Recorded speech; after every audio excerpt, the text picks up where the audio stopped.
आगे का पढ़ते हैं हम लोग फंक्शनल ग्रोथ ऑफ मार्केट्स। ठीक है, मार्केट का कैसे ग्रोथ हुआ। ठीक है, सबसे पहले था जनरल मार्केट। ठीक है, जनरल मार्केट मतलब इसमें अभी हम लोग पढ़े जनरल मार्केट में क्या मेनी कमोडिटीज़ का हम लोग ट्रेड करते हैं ना। जैसे विलेज मार्केट हो गया, वीकली हाट है ना। इसमें तुमको सारे सामान, तुमको दाल भी मिल जाएगा, चावल भी मिल जाएगा, सब्जी भी मिल जाएगा, सब कुछ मिल जाएगा। ठीक है, उसके बाद है स्पेशलाइज्ड मार्केट, जिसमें एक फिक्स टाइप का एक स्पेशली प्रोडक्ट मिलेगा। ठीक है, जैसे कॉटन मार्केट है तो कॉटन ही मिलेगा, है ना। फ्लावर मार्केट है सिर्फ फ्लावर मिलेगा। टी का मार्केट है सिर्फ टी मिलेगा। ठीक है, उसके बाद आता है हम लोग डीलिंग विद सैम्पल्स। ठीक है, डीलिंग विद सैम्पल्स मान लो हम लोग सैंपल लेता, मान लो होता नहीं कि मान लो कोई, मान लो तुम धान लेकर आता है। ठीक है, तो उसमें कुछ एक होता है घुसा देता है। ठीक है, सैंपल ले लेता है। ठीक है, तो पूरा लॉट का एक सैंपल हर 2-3 जगह से सैंपल लिया, फिर उसके बेसिस पे देखेगा। ठीक है, कलर वगैरह, साइज, मॉइस्चर, ठीक है, प्योरिटी कैसा है, ठीक है, चेक करेगा। ठीक है, उसके बेसिस पे जो है पूरा लॉट का जो प्राइस हो फिक्स करता है। ठीक है, तो डीलिंग विथ सैंपल्स मतलब जो पूरा प्रोड्यूस है, ठीक है, उसका सैंपल एक लेगा। ठीक है, उसके बेसिस पे वो अपना डिसाइड करेगा। ठीक है, इससे क्या होता है, जो ट्रांसपोर्टेशन कॉस्ट कम हो जाता है, टाइम कम हो जाता है, हैंडलिंग आसान होता है। ठीक है, मान लो तुम सारे सामान लेकर आया, फिर उसको पसंद नहीं आया, ठीक है, तो उसके बाद लौटा दिया। इससे अच्छा तुम सैंपल लेकर आए, सैंपल लेकर उसको पता चल जाएगा, है ना। उसके बाद आता है डीलिंग विद ग्रेड्स। ठीक है, तो जितना जो प्रोड्यूस है उसको ग्रेड के अकॉर्डिंग डिवाइड किया। ठीक है, ग्रेड ए मतलब सबसे अच्छा प्रोडक्ट, ग्रेड बी उसका नीचे, ग्रेड सी। ठीक है, तो ये होता है डीलिंग विद ग्रेड। अब आता है मार्केट स्ट्रक्चर। ठीक है, मार्केट स्ट्रक्चर मतलब मार्केट तुम्हारा कैसा है ना, तुम्हारा मार्केट का साइज कितना बड़ा मार्केट है ना, डिज़ाइन कैसा है, ठीक है, कितना बायर्स है, कितना सेलर है, उसमें कंपटीशन कैसा है। ठीक है, तो ये सब से पता चलता है मार्केट का स्ट्रक्चर। ठीक है, तो मार्केट का स्ट्रक्चर क्या है, एक स्केलेटन बोल सकते हैं हम लोग मार्केट का। ठीक है, इससे हम लोग बोल सकते हैं कौन कितने लोग पार्टिसिपेंट्स है, ठीक है, कितना पावर है, कितना मतलब बड़ा मार्केट है ना। तो कंपोनेंट्स ऑफ मार्केट स्ट्रक्चर में क्या क्या आता है, सबसे पहले आता है कॉन्सेंट्रेशन ऑफ मार्केट पावर। ठीक है, तुम्हारा जो मार्केट का पावर है, ठीक है, कितना लोगों के पास, कितना लोगों का कंट्रोल में वो मार्केट है। ठीक है, number and size of the form of the market. ठीक है, कोई मान लो एक मार्केट है, ठीक है, उसमें मान लो 100 ट्रेडर है। ठीक है, मान लो 100 दुकानें हैं राइस का। ठीक है, तो उसमें कंपटीशन ज़्यादा होगा। ठीक है, कंपटीशन ज़्यादा होगा तो कम में देगा। ठीक है, मार्जिन कम रखे, कम प्राइस में देगा। लेकिन बस 2 ही दुकान है, ठीक है, उसमें कंपटीशन में कम है, वो अपना मन मर्जी से पैसा लेगा, है ना। तो सबसे पहले कंसंट्रेशन ऑफ मार्केट में क्या है, तुम्हारा कितने साइज, कितना फार्म है, ठीक है, और जो फार्म है उसका साइज कैसा है। ठीक है, उसके बाद डिग्री ऑफ प्रोडक्ट डिफरेंशिएशन। ठीक है, तो extend to which are product different. ठीक है, तो तुम्हारा जो मतलब कितने टाइप का प्रोडक्ट मिल रहा है। ठीक है, जो प्रोडक्ट है कैसे डिफरेंशिएशन है। ठीक है, मान लो अगर प्रोडक्ट डिफरेंस अगर स्मॉल है, ठीक है, सारे जो राइस है सेम आइडेंटिकल है। ठीक है, एक हो सकता है। ठीक है, और एक ऐसा मार्केट है, और एक ऐसा मार्केट है मान लो जिसमें बहुत टाइप का राइस मिल रहा है। ठीक है, ऑर्गेनिक राइस, प्रीमियम क्वालिटी का, ब्रांडेड राइस। ठीक है, तो वो मार्केट ज़्यादा अच्छा होगा ना। तो अगर ज़्यादा डिफरेंशिएशन होगा तो प्राइसिंग पावर तुम्हारा ज़्यादा है। ठीक है, कम डिफरेंशिएशन होगा तुम उतने ही प्राइस लोगे, है ना। अब आता है कंडीशन फॉर एंट्री। ठीक है, जो मार्केट है उसमें घुसना आसान है कि नहीं। ठीक है, अगर उसमें घुसना आसान है, अगर इजीली तुम एंट्री कर ले रहे हो, ठीक है, मार्केट में, तो कंपटीशन तुम्हारा बढ़ेगा, है ना। अगर सब लोग आसानी से एंट्री कर पाएंगे तो कंपटीशन बढ़ेगा, है ना। तो मार्केट अच्छा है ना। अगर उसमें घुसना ही मुश्किल है, ठीक है, मतलब टेलीकॉम मार्केट में, ठीक है, स्पेक्ट्रम लेना पड़ता है, ठीक है, तो घुसना बहुत मुश्किल है, तो कंपटीशन उसमें क्या है, कम हो जाता है। ठीक है, तो उसमें अपना मनमर्जी चलाता है। ठीक है, तो ये तुम्हारा मार्केट में कंडीशंस फॉर एंट्री, तुम एंट्री कर पा रहे हो कि नहीं। ठीक है, अब आता है flow of market information. Flow of market information क्या होता है, जो मार्केट के इन्फॉर्मेशन है, ठीक है, वो पता रहता है कि नहीं। ठीक है, मान लो जो फार्मर है, ठीक है, फार्मर को अगर पता ही नहीं है कि मार्केट में अभी क्या रेट चल रहा है, ठीक है, तो हो सकता है मार्केट में 2000 रेट चल रहा है, ठीक है, आप उसको टोपी पहना के मान लो 500 में ले लिया। ठीक है, तो मार्केट का जो इन्फॉर्मेशन है उसका सही से पता चल रहा है कि नहीं। ठीक है, डिमांड कितना, सप्लाई कितना है, ठीक है, क्वालिटी कैसा है। ठीक है, अगर इन्फॉर्मेशन ज़्यादा रहेगा तो इन्फॉर्मेशन तुम डिसीजन अच्छा ले पाओगे, ठीक है, निगोसिएशन कर पाओगे, है ना। तो मार्केट का इन्फॉर्मेशन अच्छे से सबको पता होना चाहिए। ठीक है, अब आता हम लोग डिग्री ऑफ इंटीग्रेशन। ठीक है, डिग्री ऑफ इंटीग्रेशन मतलब जो मार्केट है कैसे क्लोजली कनेक्टेड है कि नहीं, ठीक है, इंट्रीग्रेटेड है कि नहीं।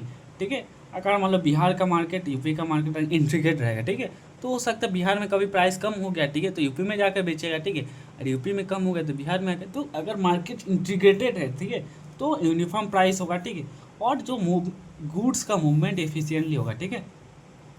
अब आता हम लोग मार्केट कॉन्डक्ट, ठीक है, मार्केट कॉन्डक्ट मतलब क्या होता है, मार्केट कॉन्डक्ट कॉन्डक्ट होता नहीं, रूल ऑफ कॉन्डक्ट, ठीक है, तो कॉन्डक्ट मतलब कैसे मार्केट बिहेव कर रहा है, ठीक है, तो मार्केट कॉन्डक्ट क्या है, pattern of behaviour of farms, ठीक है, जो फार्म्स है उसका कैसे पैटर्न ऑफ बिहेवियर है, ठीक है, रिगार्डिंग प्राइसिंग कैसा है, कंपटीशन कैसा है, ठीक है, प्रोडक्ट का क्वालिटी कैसा है, बिजनेस जो वो लोग जो प्रैक्टिस बिजनेस प्रैक्टिसेस है वो कैसा है, ठीक है, तो मार्केट का बिहेवियर कैसा है in regarding to pricing, competition, product quality, ठीक है, बिजनेस प्रैक्टिस, ठीक है, तो उसको क्या बोलते हैं, मार्केट कॉन्डक्ट, और मार्केट का कैसे बिहेवियर है, ठीक है।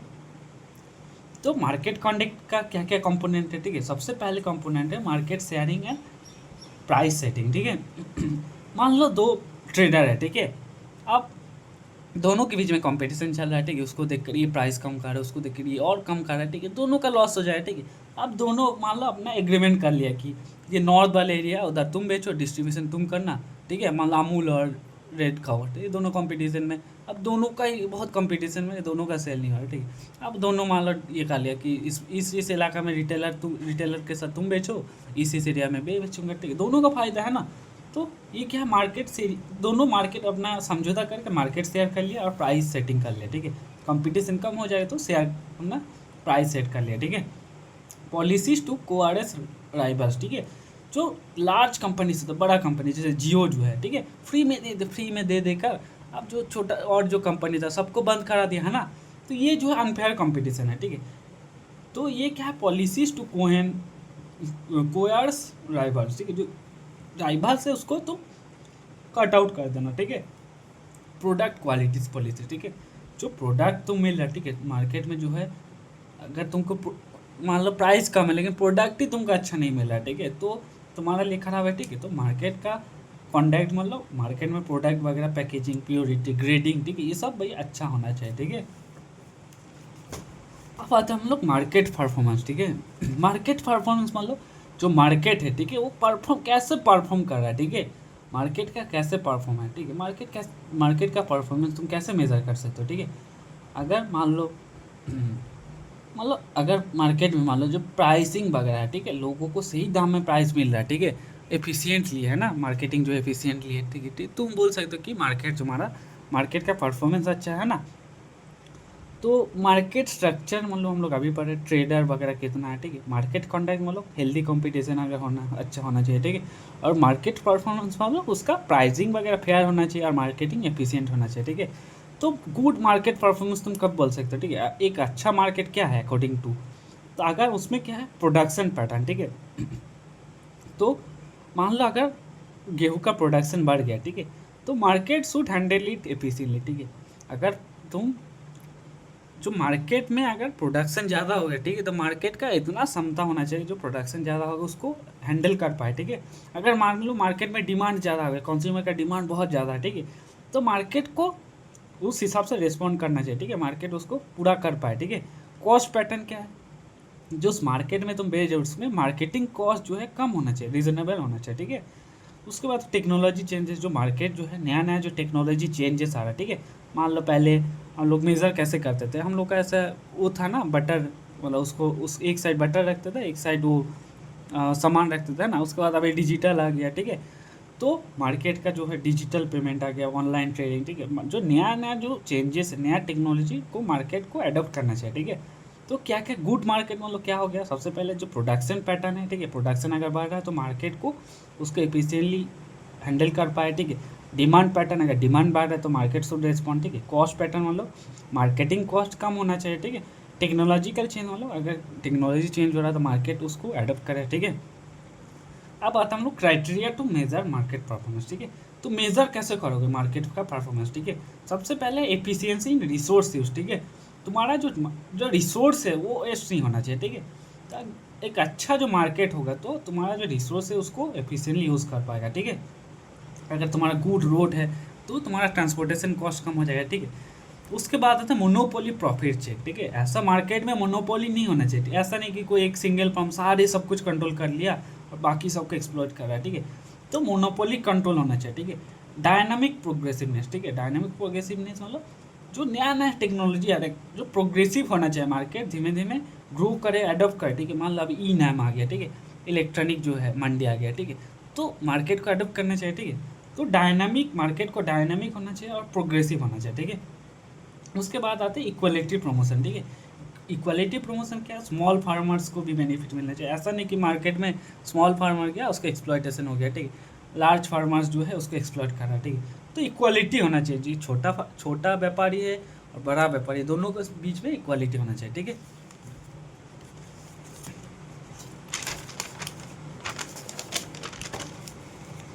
उसके बाद आते हैं प्रोडक्शन शेयर इन कंज्यूमर रुपये, ठीक है।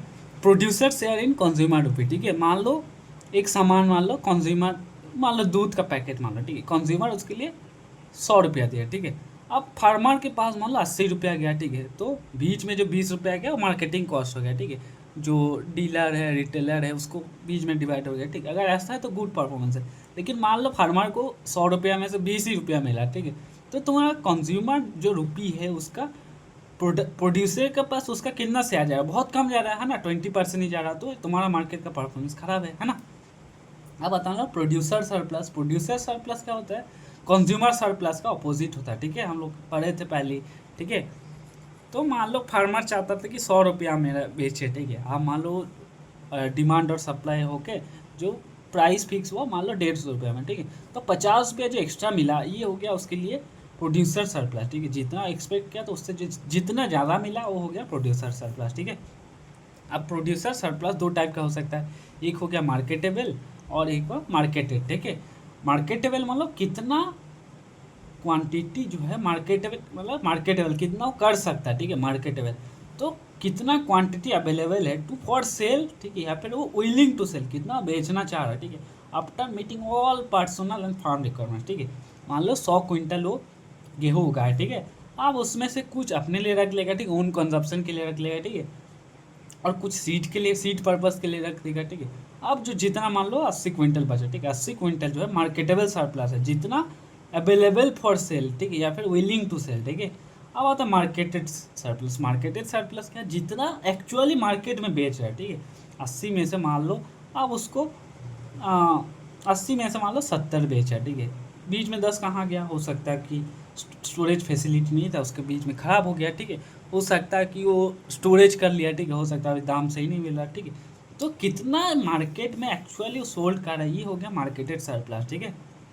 अगर प्रोडक्शन 100 क्विंटल है, अगर कंजप्शन 30, ठीक है। अब मार्केटेड मान लो 70 है, ठीक है। लेकिन मार्केटेड कितना 60 क्विंटल, ठीक है। तो 10 क्विंटल है, हो सकता है स्टोरेज में रख दिया, हो सकता है ख़राब हो जाए, ठीक है। अब आता हम लोग relationship between marketed and marketable, ठीक है। अगर marketed surplus greater than marketable surplus क्यों हो सकता है, कब हो सकता है, कब, डिस्ट्रेस सेल में, ठीक है।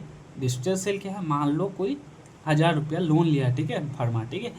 आप मान लो उसको जब हार्वेस्टिंग के बाद लोन उसको चुकाना पड़ेगा, ठीक है। जो स्मॉल और मार्जिनल फार्मर है, ठीक है। अब जो है प्राइस मान लो पहले जो था प्राइस था मान लो 50 रुपया, ठीक है।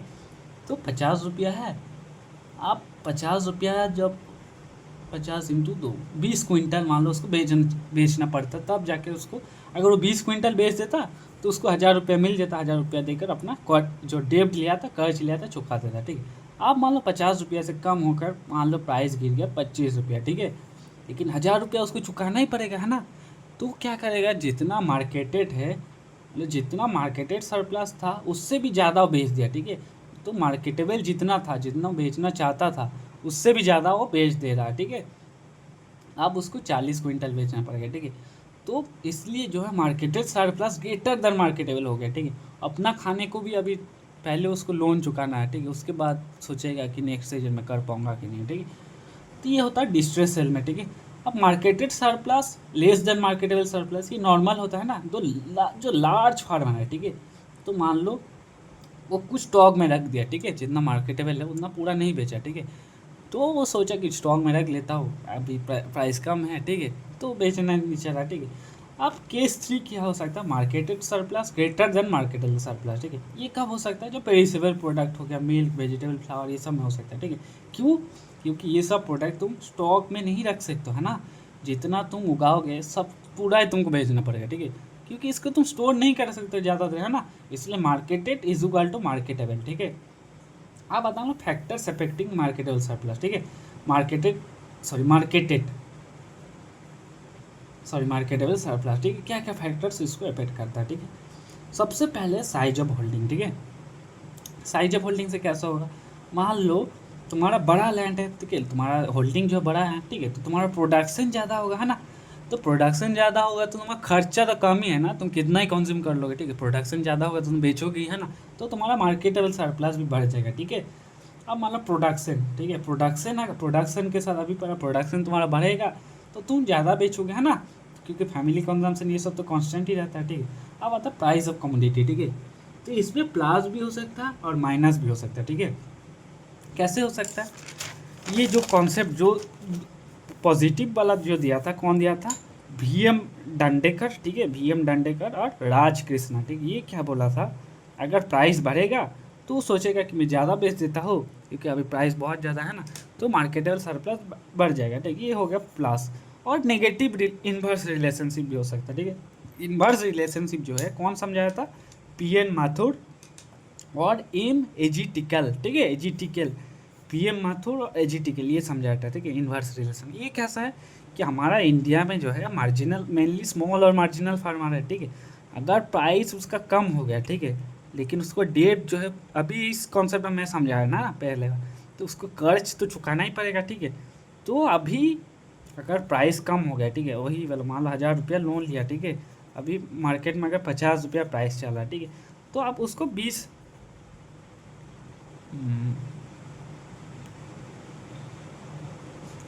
क्विंटल उसको बेचना पड़ेगा, ठीक है।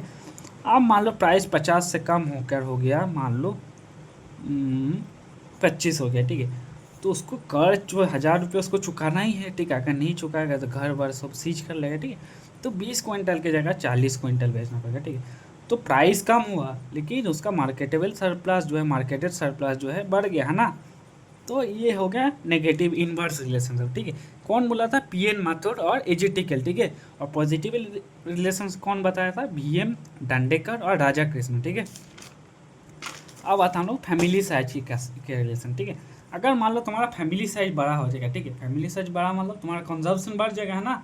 फैमिली साइज बड़ा है तो कंजप्शन तुम्हारा बढ़ेगा, तो सरप्लस कम बचेगा ना, तो नेगेटिव रिलेशन हो गया, ठीक है। अगर तुम्हारा फैमिली साइज बढ़ेगा तो तुम्हारा मार्केटेड सरप्लस कम हो जाएगा, है ना। अगर फैमिली मेम्बर कम है तो कंजप्शन कम है तो मार्केटेड सरप्लस ज़्यादा हो जाएगा, ठीक है। उसके बाद आता हम लोग सीड एंड फीड रिक्वायरमेंट, ठीक है। अगर तुम्हारा सीड रिक्वायरमेंट ज़्यादा है और खाने का रिक्वायरमेंट भी ज़्यादा है, ठीक है, तो तुम्हारे पास कम ही बचेगा ना बेचने के लिए, तो सरप्लस कम हो जाएगा, ठीक है।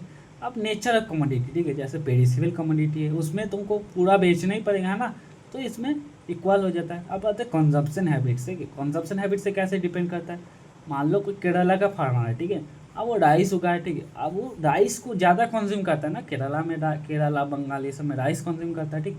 तो उसका कंजप्शन राइस बहुत ज़्यादा है, ठीक है, तो उसका जो मार्केटेबल सरप्लस कम हो जाएगा, ठीक है। लेकिन मान लो अगर केरला का फार्मर गेहूँ उगाए, ठीक है, तो गेहूँ तो खाता नहीं, तो जितना उगाए उतना ही बेच देगा, है ना। तो इसके लिए जो है मार्केटेबल सरप्लस बढ़ जाएगा, ठीक है। सेम पंजाब का फार्मर गेहूँ खाता है, अगर चावल उगा लिया तो पूरा ही चावल बेच देगा, ठीक है, चावल तो खाता नहीं, गेहूँ खाता है। तो गेहूँ अगर उगा लिया तो उसका गेहूँ कम बेच पाएगा, है ना, तो मार्केटेबल सरप्लस कम हो जाएगा। अब आता हम लोग, ये तो हम लोग देख लिए पहले ही, ठीक है। अब आता हम लोग मार्केटिंग मिक्स, ठीक है। मार्केटिंग मिक्स क्या होता है, ये जो टर्म दिया था 4 पीस, नील एच बोर्डेन, ठीक है, कौन दिया था, नील एच बोर्डेन, नील एच बोर्डेन, ठीक है। ये जो टर्म पॉपुलराइज कौन किया था, जेरोम मैकार्थी, ठीक है, जेरोम मैकार्थी, ठीक है। 4 पी क्या क्या है, सबसे पहले जो है प्रोडक्ट, ठीक है, तुम्हारा प्रोडक्ट अगर अच्छा होगा तो बिकेगा, ठीक है। उसके बाद आते प्राइस, ठीक है, तुम अगर सही प्राइस पे बेचोगे तो बिकेगा, अगर तुम बहुत महंगा ले रहे हो तो तुम्हारा प्रोडक्ट नहीं बिकेगा, ठीक है।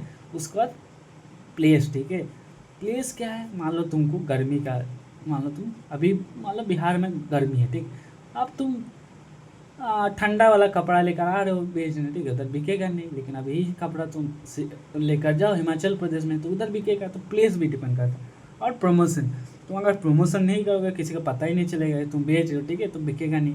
तो प्राइस, प्रोडक्ट, प्राइस, प्लेस और प्रमोशन, ठीक है, ये हो गया 4P। अब आते हैं हम लोग मार्केटिंग मार्जिन, ठीक है। मार्केटिंग मार्जिन क्या है? Difference between buying and selling price of A marketing agency, ठीक है। मान लो फार्मर है, ठीक है, फार्मर 10 रुपया kg में उसको प्रोडक्शन करने में लगा, ठीक है। अब विलेज ट्रेडर को बेचेगा फार्मर, ठीक है, 12 रुपया kg में, ठीक है। अब बीच में इसका जो बाइंग और सेलिंग के बीच में जो डिफरेंस है कि कितना है, 2 रुपया, ठीक, ये हो गया मार्केटिंग मार्जिन, ठीक है।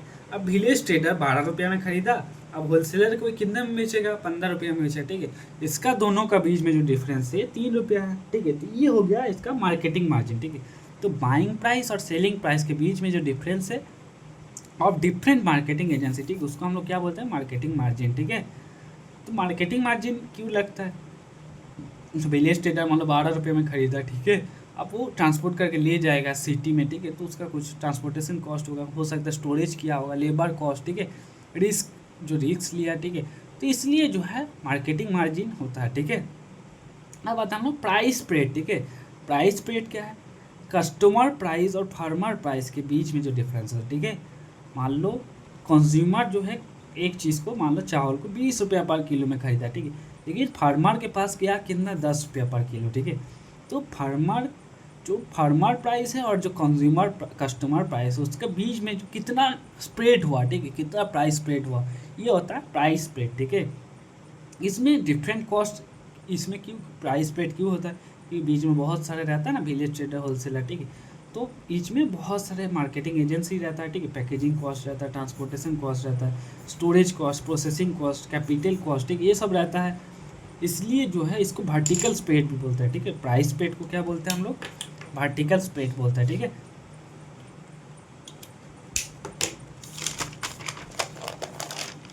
अब आता हम लोग मार्केट सेगमेंटेशन, ठीक है। मार्केट सेगमेंटेशन क्या है? जो मार्केट को तुम सेगमेंट कर दिया, ठीक है। मान लो एक मान लो कस्टमर है, ठीक है, एक कंपनी का जो कस्टमर है, ठीक है, सारे कस्टमर बहुत, उसको बहुत टाइप का कस्टमर रहता है, ठीक है, कोई बच्चा रहेगा, कोई बड़ा रहेगा, ठीक है, कोई लेडीज़ रहेगा, ठीक है, बहुत टाइप का कस्टमर आएगा, ठीक है। तो अब तुम जो कस्टमर है तुम्हारा, कस्टमर जो उसको डिवाइड कर दियो इनटू होमोजीनियस ग्रुप, ठीक है, डिफरेंट होमोजीनियस ग्रुप में अगर तुम डिवाइड करो विथ सिमिलर कैरेक्टरिस्टिक, ठीक है, सेम कैरेक्टरिस्टिक है ऑफ डिफरेंट होमोजीनियस ग्रुप, ठीक है, वो क्या होता है, मार्केट सेगमेंटेशन, ठीक है। मार्केट सेगमेंटेशन क्या है? कंज्यूमर को तुम डिफरेंट होमोजीनियस ग्रुप में तुम डिवाइड कर दिया, ठीक है, डिफरेंट होमोजीनियस ग्रुप में डिवाइड कर दिया। अब सिमिलर जो होमोजीनियस ग्रुप क्या है, इसका कैरेक्टरिस्टिक सिमिलर होगा, ठीक है। अब इसको हम लोग कैसे कैसे मार्केट सेगमेंटेशन कर सकते हैं? सबसे पहले है डेमोग्राफिक सेगमेंटेशन, ठीक है।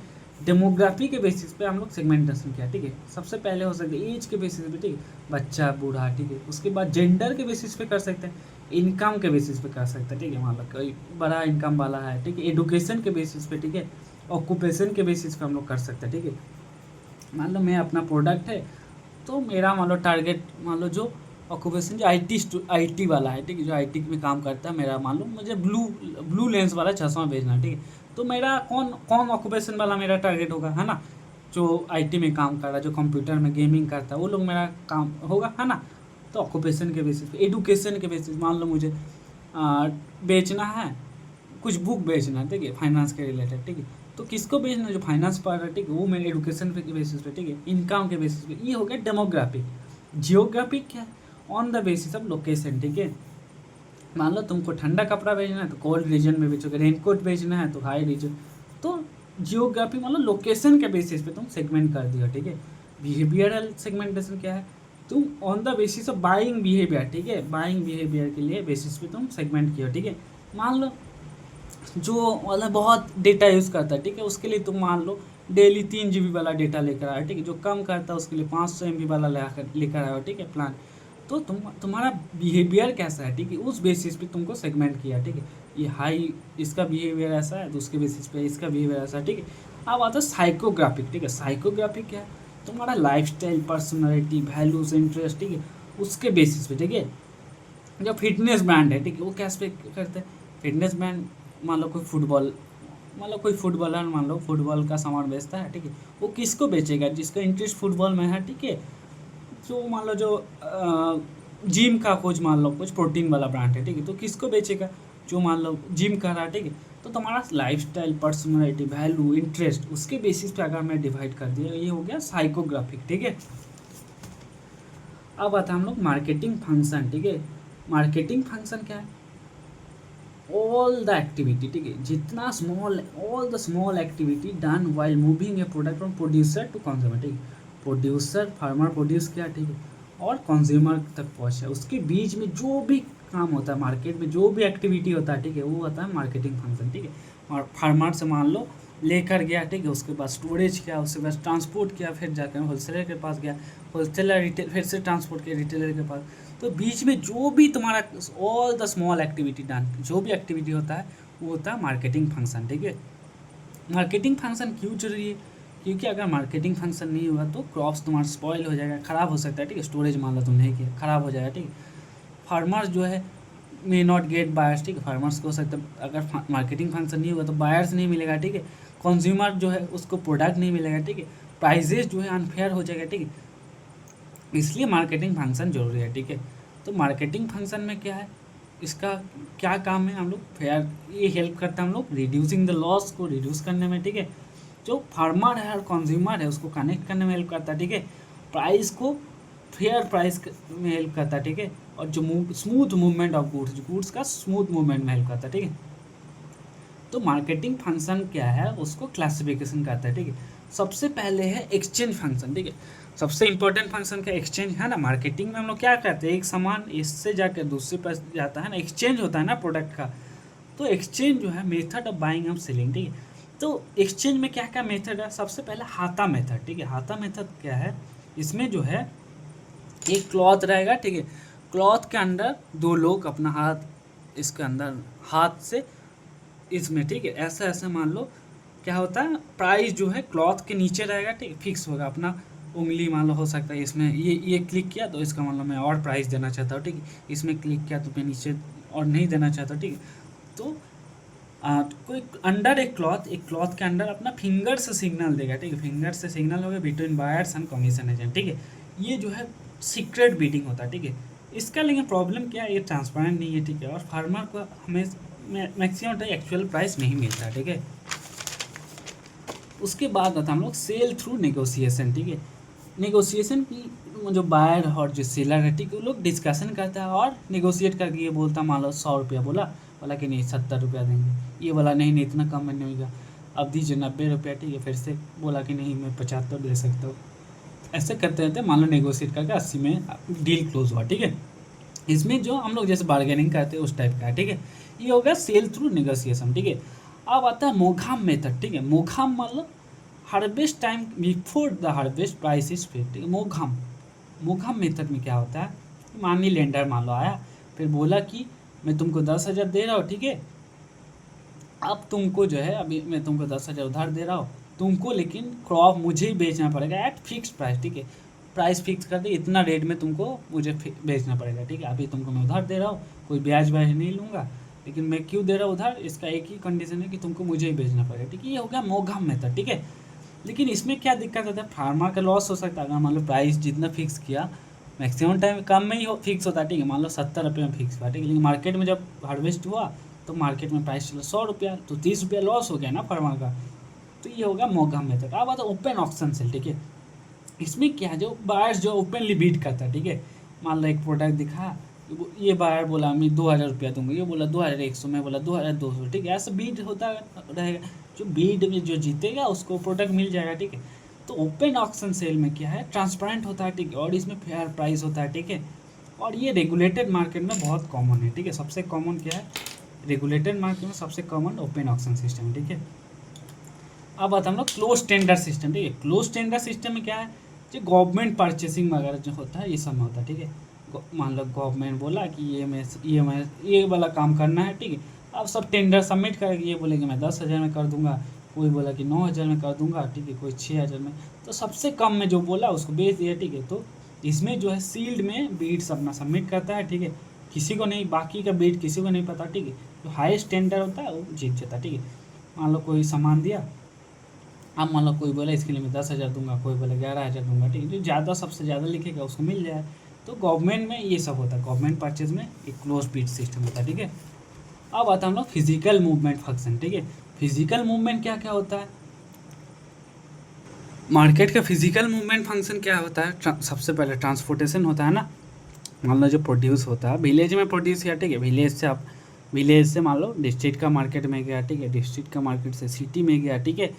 तो ये क्या ट्रांसपोर्टेशन होता है एक जगह से दूसरी जगह पे, ठीक है, क्योंकि प्रोडक्शन और कंजप्शन एक जगह पे तो होता नहीं है, ठीक है।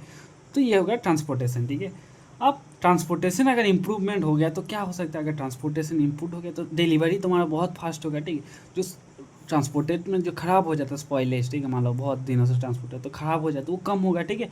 बिगर मार्केट्स मान लो इधर से मैं दूर दूर भेज सकता हूँ, ठीक है। जो फार्मर को जो है प्राइस ज़्यादा अच्छा मिलेगा, क्यों, मान लो मेरा लोकल में कम मिल रहा था, बाहर मान लो उसका डिमांड बहुत ज़्यादा है तो प्राइस उसका ज़्यादा मिल रहा है, ठीक है। तो फिजिकल मूवमेंट में सबसे पहला हो गया ट्रांसपोर्टेशन। दूसरा क्या, स्टोरेज, ठीक है। स्टोरेज क्या है, मेरा प्रोडक्ट को स्टोर करना, ठीक है। तो कहाँ स्टोर होता है, वेयर हाउस में होता है, गोडाउन में, कोल्ड स्टोरेज में, ठीक है। क्यों होता है, क्योंकि हम लोग जो प्रोडक्शन होता है वो सीजनल होता है, ठीक है। मान लो आम मतलब गर्मी में मिलेगा, लेकिन उसका डिमांड हो सकता है कि बरसात में भी हो, है ना। तो लेकिन कंजप्शन जो कंटिन्यूस है, ठीक है। तो अगर तुम उसको स्टोर करोगे तो पूरा साल अगर तो उसका तुम प्राइस अच्छा मिलेगा, ठीक है। वेयर हाउस जो है उसको बोलते हैं हम लोग प्रोटेक्टर्स ऑफ नेशनल वेल्थ, ठीक है। क्यों इसको प्रोटेक्टर्स ऑफ नेशनल वेल्थ बोलते हैं, क्योंकि ये हम लोग को प्रोटेक्ट करता है फ्रॉम रेन हो गया, इंसेक्ट हो गया, रेट्स हो गया, थेफ्ट हो गया, ठीक है। हम लोग का राइस हो सकता है ख़राब हो जाए फूड ग्रेन, ठीक है, उससे हम लोग का प्रोटेक्ट करता है।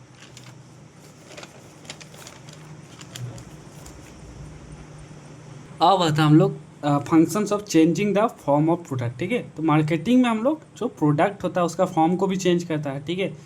तो इसमें क्या क्या आता है, सबसे पहला आता है स्टैंडर्डाइजेशन, ठीक है। स्टैंडर्डाइजेशन आता है, उसके बाद ग्रेडिंग आता है, ठीक है। स्टैंडर्डाइजेशन मतलब क्या, तुम क्वालिटी जो है तुम स्टैंडर्ड सेट करो, ठीक है। तो मान लो ग्रेड ए मैंगो कैसा होगा, ठीक है, सेटिंग द क्वालिटी स्टैंडर्ड, ठीक है। मैं स्टैंडर्ड सेट करो कि मेरे दुकान में ग्रेड ए मैंगो मिलेगा, ग्रेड बी, ग्रेड सी, ठीक है। ग्रेड ए मैंगो कैसा होगा, पूरा मतलब अच्छा होगा, रसेला। ग्रेड बी थोड़ा उससे कम होगा, ग्रेड सी है, ठीक है। तो बायर्स को पता रहेगा, ठीक है, आगे कि मैं ग्रेड ए मैंगो लूँगा तो मुझे ये मिलेगा, ग्रेड बी लूँगा तो ये इस टाइप का मिलेगा, ठीक है। तो स्टैंडर्डाइजेशन क्या है, जो क्वालिटी जो स्टैंडर्ड जो है, जो क्वालिटी स्टैंडर्ड है उसको सेट करो, ठीक है। अब ग्रेडिंग क्या है, जो स्टैंडर्ड तुम सेट किए हो, ठीक है, उसके अकॉर्डिंग जो है तुम प्रोडक्ट को सॉर्ट आउट करो, ठीक है। जो बिग पोटैटो से मान लो ग्रेड ए में रहेगा, ठीक है, तो उसको एक साथ तुम करो तो ये ग्रेडिंग हो गया। जो मीडियम पोटैटो से उसको तुम निकाल कर एक साथ करो, ठीक है, ये हो गया। तो ग्रेडिंग क्या है, जो स्टैंडर्ड के अकॉर्डिंग तो अपना प्रोडक्ट को सॉर्ट आउट करो, ठीक है, सॉर्टिंग करो, तो ये हो गया तुम्हारा ग्रेडिंग, ठीक। तो स्टैंडर्डाइजेशन जो है सबसे पहले काम पहला आता है, उसके बाद आता है ग्रेडिंग, ठीक है। तो स्टैंडर्डाइजेशन मान के चलो एक रूल सेट करना, ठीक है, और उसके अकॉर्डिंग तुम जो प्रोडक्ट को क्लासीफाई कर रहे हो वो हो गया तुम्हारा ग्रेडिंग, ठीक है। उसके बाद स्टैंडर्डाइजेशन हो गया, ग्रेडिंग हो गया, उसके बाद पैकिंग और पैकेजिंग, ठीक है। पैकिंग क्या है, पैकिंग मतलब तुम अपना जो सामान है, ठीक है, उसको बैग में या फिर बॉक्स में, ठीक है, या फिर कंटेनर में डाल रहे हो, ठीक है, ये हो गया पैकिंग, ठीक है। मतलब राइस मान लो तुम बैग में डाल रहे हो, ठीक है, तो ये पैकिंग हो गया, ठीक है। पैकेजिंग क्या है, पैकेजिंग मतलब अट्रैक्टिव बनाना, ठीक है, उसका मतलब एक अच्छा ब्रांड लगा दिया, ठीक है, पैकेजिंग मतलब ब्रांड लगा दिया अपना, ठीक है। उसके बाद उसका अच्छा मतलब प्रोटेक्टिव कुछ लगा दिया, ठीक है। तो मतलब शीशा में तुमको मान लो बेच रहे हो, ठीक है, ये हो गया पैकेजिंग, ठीक है। पैकिंग जो है बेसिक नेसेसिटीज़ है, ठीक है। और पैकेजिंग जो है और मतलब अट्रैक्टिव बनाना, प्रोटेक्टिव कवरिंग देना, ठीक है। अब आता हम लोग हाँ, कोल और ओल जो कोहल और ओहल जो है उसका क्लासिफिकेशन के अकॉर्डिंग जो स्टैंडर्डाइजेशन क्या क्या फंक्शन है, ठीक है, स्टैंडर्डाइजेशन, स्टोरेज, फैसिलिटी, ठीक है, क्या क्या फंक्शन होता है, ठीक है। उसके बाद आता है हम लोग फैसिलिटेटिंग फंक्शन, ठीक है। फैसिलिटेटिंग फंक्शन क्या है, जो मार्केटिंग में सपोर्ट करने वाले, ठीक है, मेन मार्केटिंग में नहीं है, मार्केटिंग में सपोर्ट करता है, ठीक है। सपोर्ट का जैसे मार्केट फाइनेंसिंग, ठीक है। तो मार्केट में मान लो स्टोरेज करना है, ट्रांसपोर्ट करना, पैकेजिंग में, ठीक है, उसके लिए पैसा चाहिए, ठीक है। तो पैसा के लिए मान लो तुमको लोन चाहिए, ठीक है, तो लोन जो है ये किस फंक्शन में आ जाएगा, फैसिलिटेटिंग फंक्शन में, ठीक है। उसके बाद इंश्योरेंस हो गया, ठीक है, मान लो इंश्योरेंस रिस्क बेयरिंग, मान लो जो इंश्योरेंस मान लो तुम्हारा फायर फ्लोट थेफ्ट से मान लो तुम्हारा जो स्टोर किया था लॉस हो गया, ठीक है, तो उसमें तुम इंश्योरेंस करा कर रखोगे तो तुम्हारा लॉस रिकवर हो जाए, ठीक है। तो इंश्योरेंस किस में आता है, फैसिलिटेटिंग फंक्शन में, ठीक है। उसके बाद मार्केट इन्फॉर्मेशन, ठीक है, मार्केट के बारे में इंफॉर्मेशन देना, ये किस में आएगा, फैसिलिटेटिंग फंक्शन में, ठीक है। मार्केटिंग इन्फॉर्मेशन में क्या क्या हो सकते हैं, मार्केट न्यूज़, ठीक है, मार्केट न्यूज़ मतलब अभी प्रेजेंट सिचुएशन, ठीक है, आज का रेट क्या चल रहा है, ठीक है, ये हो गया मार्केट न्यूज़, ठीक है। मार्केट इंटेलिजेंस मतलब क्या है, तुम पास्ट इन्फॉर्मेशन दे रहे हो, लास्ट ईयर का प्राइस, ये सब तुम इंटेलिजेंस दे रहे हो, ठीक है। और मार्केट आउटलुक क्या है, फ्यूचर प्रेडिक्शन, ठीक है, प्राइस नेक्स्ट मंथ में कितना प्राइस हो सकता है, ठीक है, ये हो गया मार्केट आउटलुक। तो मार्केट इन्फॉर्मेशन में सबसे पहले मार्केट न्यूज़ आ गया, मार्केट इंटेलिजेंस आ गया, उसके बाद मार्केट आउटलुक हो गया, ठीक है।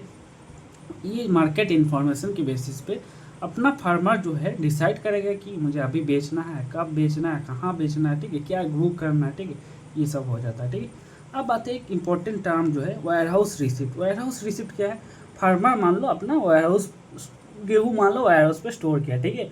अब वेयर हाउस जो है एक रिसिप्ट देता है कि मेरा वेयर हाउस में इसका इतना स्टोर है, ठीक है। अब जो है वेयर हाउस रिसिप्ट लेकर तुम बैंक में लोन ले सकते हो, ठीक है, एक टाइप का मॉर्गेज हो गया, ठीक है। तो बैंक मान लो बैंक में 75% ऑफ द प्रोड्यूस वैल्यूज का लोन तुमको मिल जाएगा, ठीक है। अब आता हम लोग मार्केट फंक्शनरीज, ठीक है, मिडिल मैन। मार्केट को फंक्शन करने में कौन हेल्प करता है, मार्केट फंक्शनरीज, ठीक है। तो इसको हम लोग मिडिल मैन बोलते हैं, ठीक है, जो फार्मर और कंज्यूमर को कनेक्ट करता है, ठीक है। तो इसमें क्या क्या आ सकता है, सबसे पहले merchant middle man, agent middle man, speculative middle man, ठीक है, और फैसिलिटेटिव मिडिल मैन, ठीक है। तो सबसे पहले जो मर्चेंट मिडिल मैन है वो क्या करता है, ये बाय एंड ओन गुड्स, ठीक है, मान लो फार्मर से ले लिया, सारे सामान खरीद लिया, ठीक है, बाय एंड ओन गुड्स, ठीक है, ये ओनरशिप भी ले लेता है, ओनरशिप ट्रांसफर भी कर लेता है, ठीक है, होलसेलर से रिटेलर। अब होलसेलर जो है जो फार्मर से खरीद लिया तो होलसेलर अपना ओनरशिप भी ले लिया ना, अब जो रिटेलर को जब बेच दे तो ओनरशिप भी उसी के पास चला गया, ठीक है। तो ये हो गया मर्चेंट मिडिल मैन, ठीक है। अब आता है एजेंट मिडिल मैन, ये जो है इसका कैरेक्टरिस्टिक क्या है, ये गुड्स को ओन नहीं करता, ठीक है, ये सिर्फ represent the clients and earn commission, ठीक है। ये बोलेगा कि मेरे पास इतना है, इतना सामान है, और दोनों के बीच में कॉन्टैक्ट करा देगा, ठीक है, और अपना कमीशन ले लेगा, ठीक है। तो एजेंट मिडिल मैन जो है ये गुड्स को ओन नहीं करता, ठीक है, खाली जो क्लाइंट्स को रिप्रेजेंट करेगा और कमीशन लेगा, ठीक है। दो टाइप का एजेंट मिडिल मैन हो सकते हैं, कमीशन एजेंट, एक ब्रोकर, ठीक है। कमीशन एजेंट जो है फिजिकली टुक द गुड, ठीक है, ये कमीशन एजेंट जो है physically took the good and sell and eat and commission, ठीक है। कमीशन एजेंट है तुमसे गेहूँ लेकर गया, ठीक है, ये मतलब गुड्स को ओन नहीं करेगा, ठीक है, लेकिन फिजिकली तुम्हारे सामान को लेकर जाएगा, बेचेगा और कमीशन अपना कमीशन ले लेगा, तुमको बाकी पैसा दे देगा, ठीक है, लेकिन ओन नहीं किया। और ब्रोकर जो है बस दोनों के बीच में बात कराएगा, डील कराएगा और अपना कमीशन ले लेगा, ठीक है।